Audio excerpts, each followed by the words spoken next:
Hello, this is Michael Bruce with Tiny Frog Technologies. Recently I did a video blog post on e-commerce websites, WooCommerce websites, and the importance in security and maintenance and performance. I would like to talk a little bit about hosting an e-commerce site, and specifically a WooCommerce site, which is essentially a WordPress e-commerce website.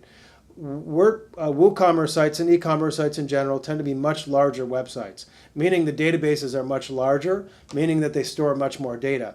Now, these larger websites tend to put more drain on the resources of a hosting environment. So if you have a WooCommerce site or a WooCommerce site or an e-commerce site for that matter, and if you were to stick it on a traditional shared hosting environment on GoDaddy or Bluehost or Hostgator or any traditional host for that matter, you're probably going to have problems in a relatively short period of time, especially as you get more orders and the database gets larger.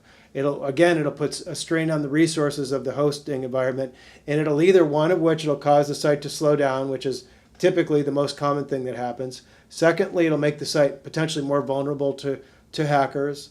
And thirdly, it could actually cause the site to go down, which is obviously a big problem. So if you do have a WooCommerce site and you're getting a fair amount of orders, it should probably be hosted on a much better or much more secure hosting platform.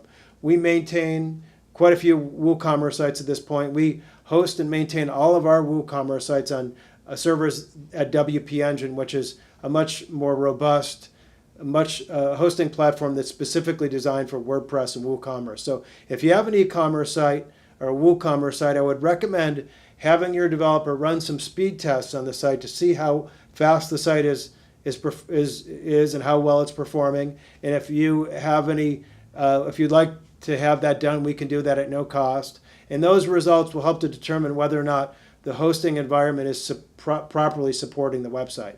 So if you have any questions on supporting and maintaining WooCommerce sites, please let us know.